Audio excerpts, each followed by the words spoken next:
Hey everyone, and welcome back for another deep dive with us. Today, we are going to be diving into the world of snus Oh, and nicotine pouches. very interesting. Yeah.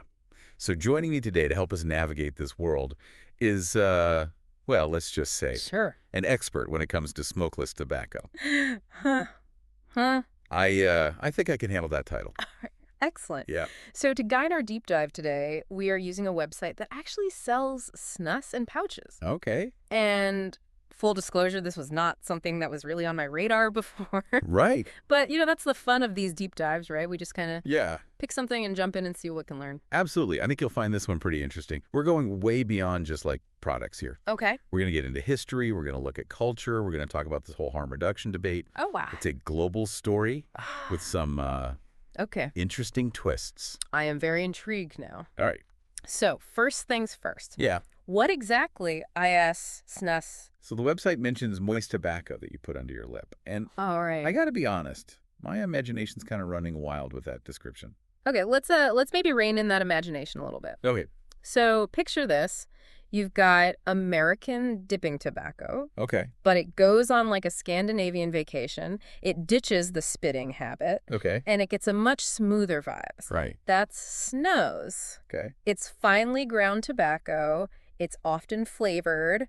You tuck it under your upper lip and you're good to go. Go ahead. And the website really emphasizes how discreet it is. Okay. No smoke, no need to spit. All right. So a very different experience Very different experience. from what I was initially picturing. Yeah.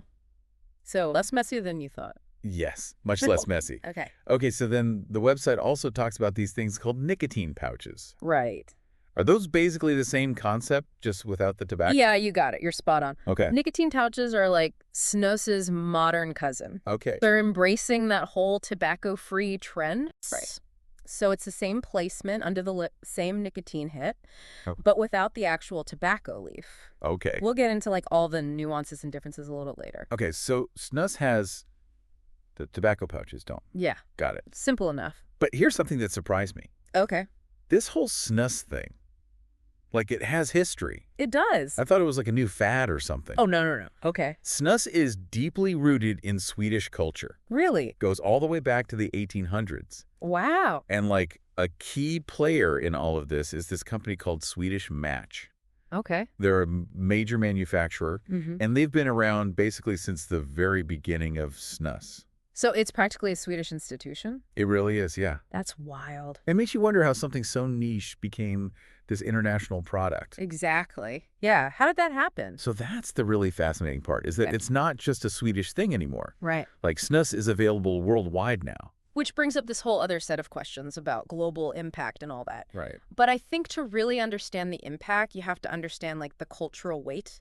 Okay. In Sweden, it's like woven into their heritage. It's Yeah. passed down for generations, Wow. almost like a part of their national identity. It's more than just a product then. It is much more than a product. Okay, I am starting to see that now. Good. So we've got Swedish history, we've got global reach. Mm-hmm. This is already more complex than I thought it would be. Yeah. But let's go back to the product itself for a second. Right. This website is packed with all sorts of different brands of snus, Of course. strengths flavors. Yep. I even saw one called Siberia Negative 80 Degrees Sea White Dry. Oh, yeah.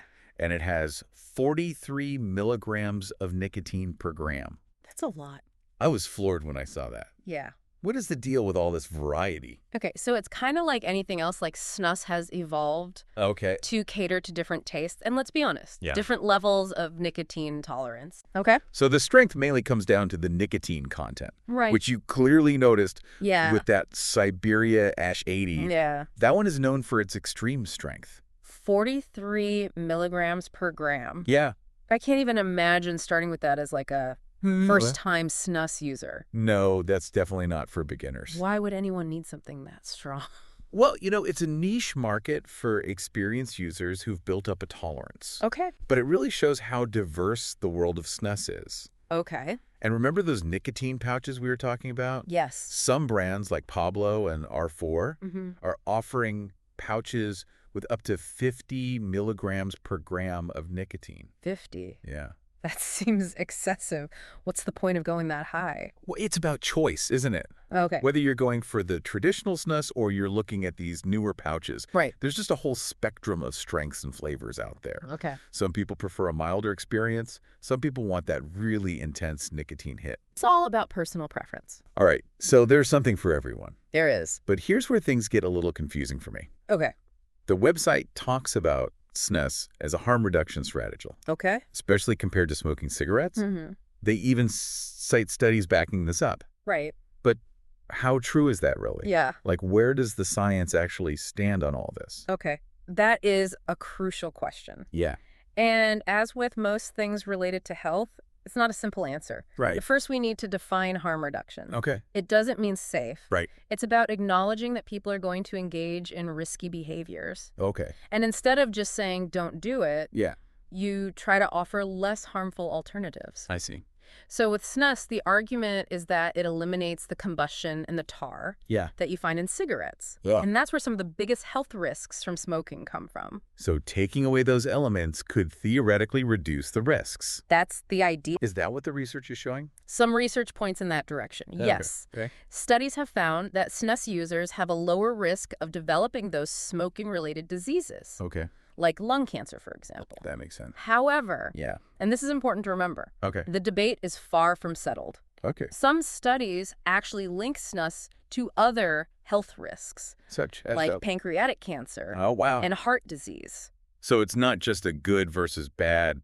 No, it's I not can the see you. situation here. There are nuances to consider. Okay. It's about understanding the relative risks, Right. weighing the potential benefits against the potential downsides. Okay. Yes, snus might be less harmful than smoking, Mm-hmm. but it's not risk-free. Right. It's all about making informed choices. Informed choices. I like that. Yeah, So no easy answers here. right. Speaking of no easy answers, Okay. I found something else on the website that made me kind of wonder. Okay, what is that? So they have this disclaimer about snus legality, that it varies by country Right. and that ultimately the responsibility lies with the customer. Yeah.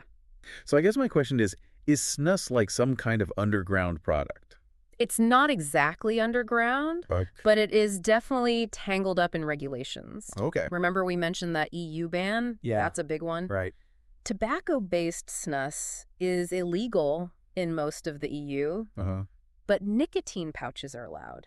Wait, so the tobacco's the problem, not the nicotine. Yeah. That's confusing. A little nuanced, and of Okay. course there's always an exception. Okay. Sweden. Right. They have a long-standing love affair with snus. Right. So it's perfectly legal there. Gotcha.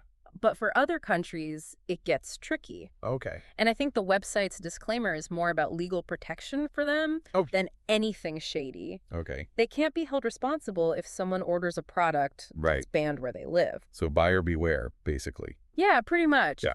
If you're interested in trying snus, the key takeaway is you got to know the laws in your area Right. before you order anything online. Solid advice. Yeah. So let's say someone's listening. Okay. They've done their research, Sure. and they're curious enough to try snus or pouches. All right. With all these options, where do they even begin? Okay, so rule number 1. Yeah. Start slow. Okay. Don't jump straight to those super strength products. Gotcha. Choose a lower nicotine level. See how you react. Baby steps. Baby steps. What else should a snus newbie keep in mind? Well, you got to think about your preferences. Okay. Do you want that classic tobacco experience of snus? Mm-hmm. Or are you leaning more towards the tobacco-free route with nicotine pouches? Okay. Flavors play a big role too. Yeah. Mint fruity. Right. There's a whole smorgasbord of choices. Sounds like an adventure, It is. but of course responsibly. Absolutely. All right. Such nicotine is addictive, no Sounds- matter how it's delivered. Yeah. Be mindful of your consumption.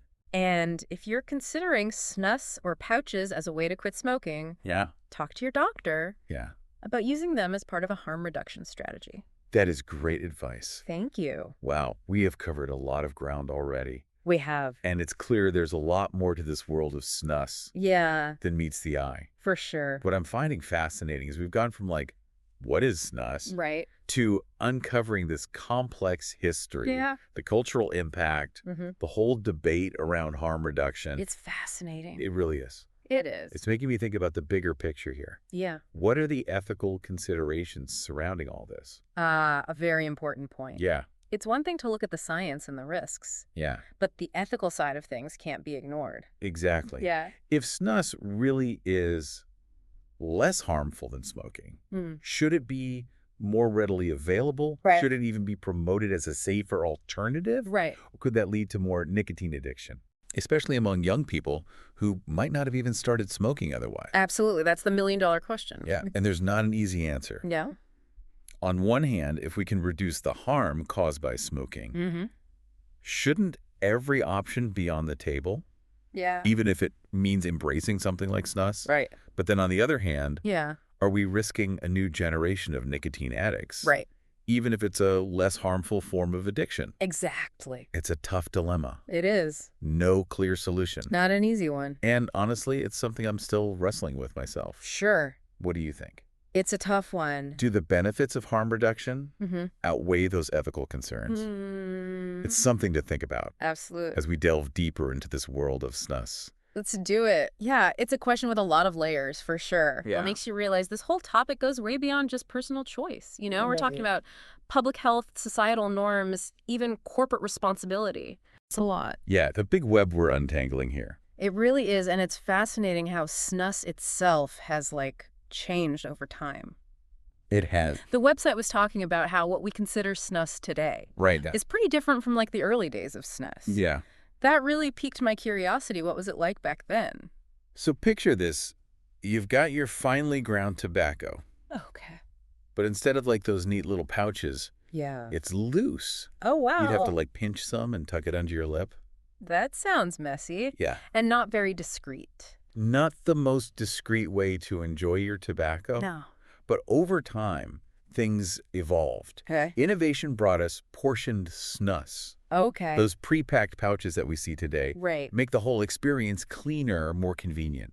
So like a tea bag, but for tobacco? Exactly. I know. It really reflects a broader trend, I think, Yeah. in the tobacco industry towards these more discreet, Right. user-friendly products. People are busy. Yeah. They want convenience. Plus, less mess is always a win. Absolutely. Yeah. And this drive for innovation is what led to those nicotine pouches that we were talking about. Right. Delivering that same snus-like experience. Yeah.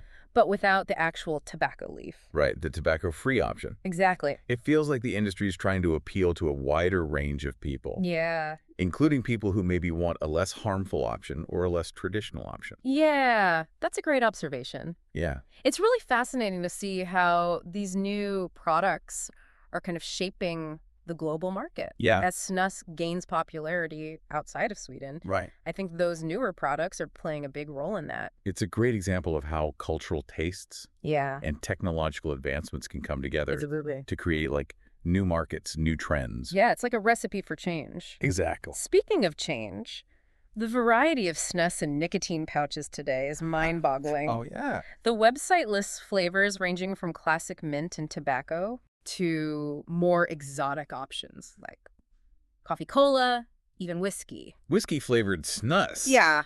I don't even know what that would taste like. I know, right? Wow. There seems to be a flavor for every palate imaginable. Yeah. And this kind of diversity really speaks to how consumer demand is changing, Okay. especially among those younger generations who are just used to having so many choices. It's like the craft beer boom, but for smokeless tobacco.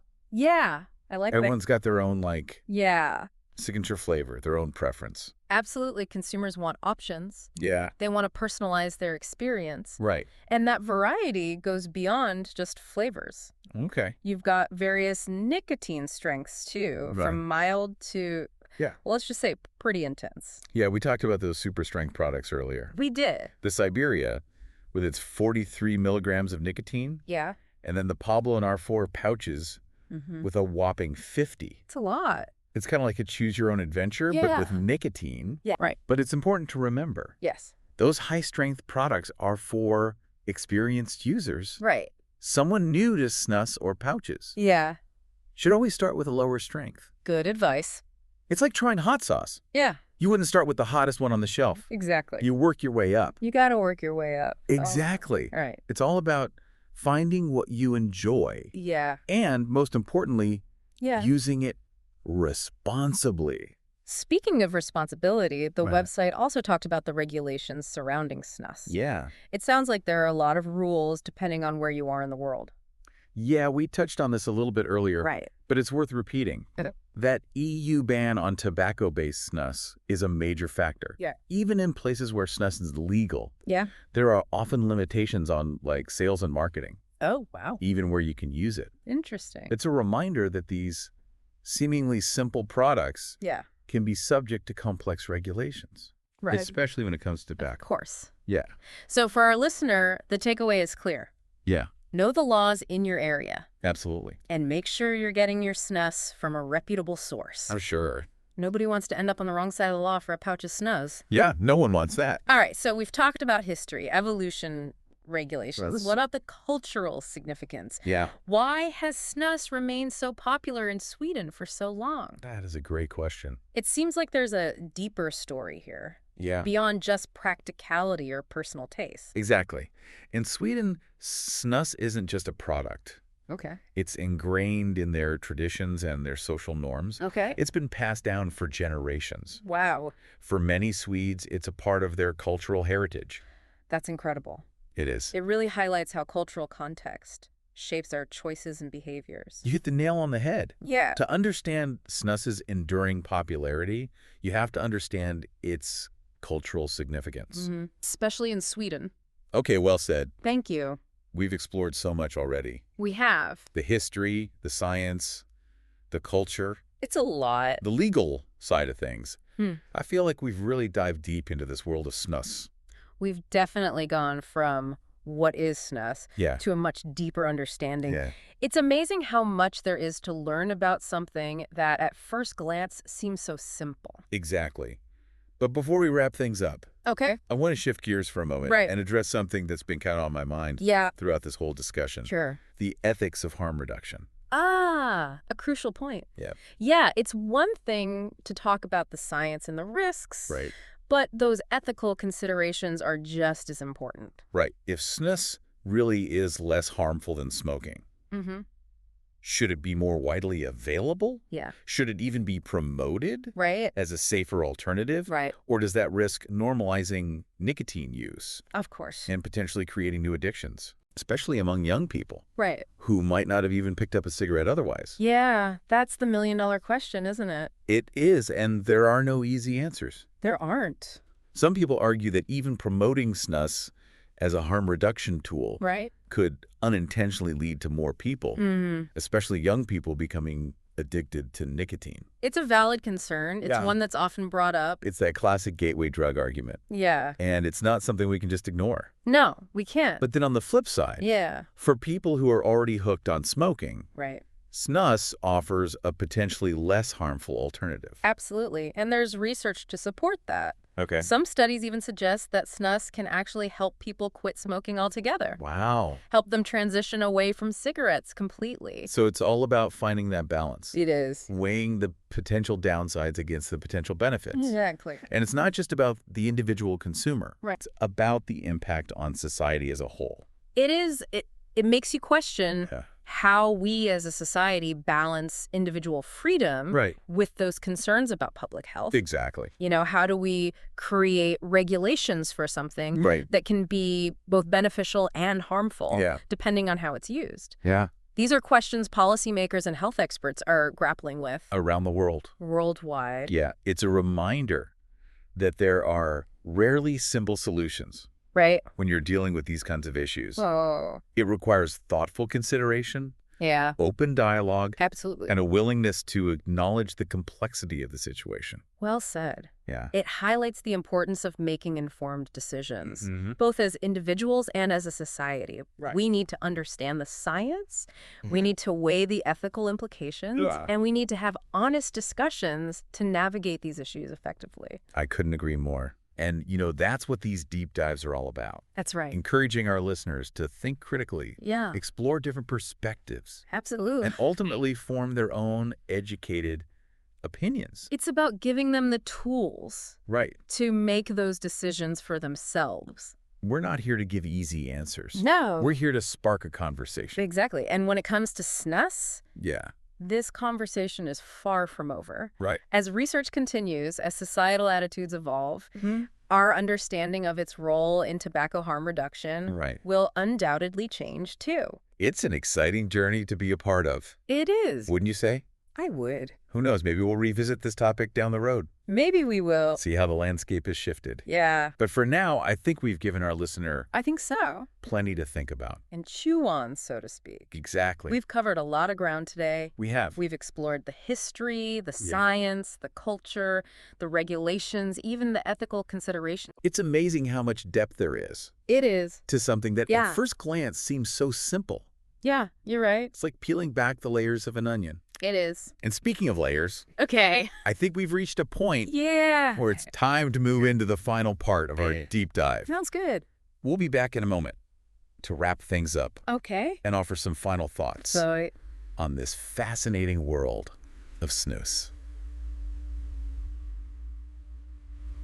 All right, so we're back, and I'm still kind of mulling over these ethical questions we were talking about. yeah. It's one thing to talk about harm reduction on like a personal level, you know, Right. but when you zoom out and look at the bigger picture, Yeah. things get really complicated really fast. You've hit on a key point there. Yeah. It's a complex web Right. with threads of personal choice, public health, corporate responsibility. Exactly. And as with any complex issue, there are always multiple perspectives to consider. Absolutely. Some argue that even promoting snus as a harm reduction tool could actually backfire. Right. You know, it could lead to more nicotine addiction. Yeah. Especially among young people Mhm. who might not have even considered smoking otherwise. It's a valid concern. It's one that's often brought up in these discussions. Right. The classic gateway drug argument. Exact. And it's not something we can just brush aside. No, it's not. But then there's the other side of the coin. Yeah. For people who are already struggling with a smoking addiction, Right. snus could offer a way out, Mm-hmm. a less harmful alternative. Absolutely. And there's research that supports that viewpoint. Yeah. Some studies even suggest that snus can be an effective tool for quitting smoking altogether, Wow. helping people transition away from cigarettes completely.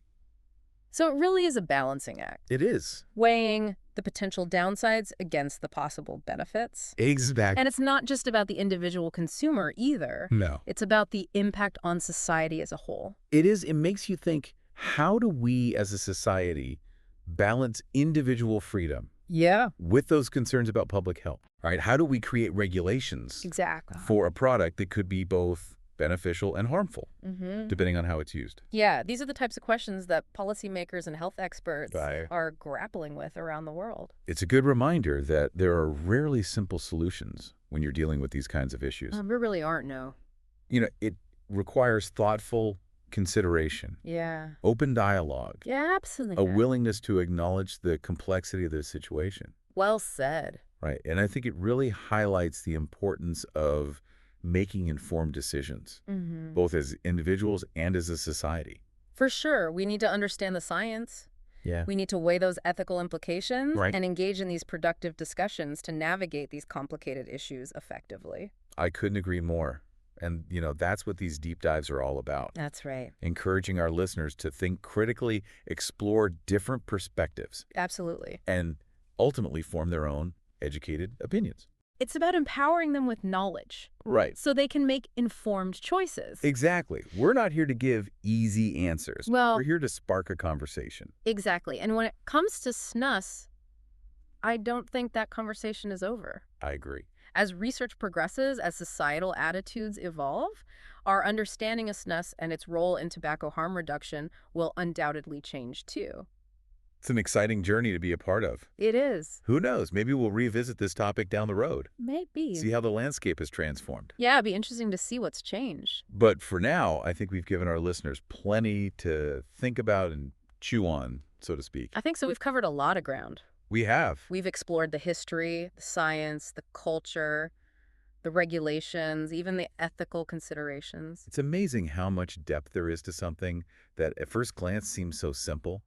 It's like we always say, right? Yeah, There's a whole world hidden beneath the surface. exactly. And that's what makes these deep dives so rewarding. And So with that, I think it's time to wrap up our exploration of the world of snus.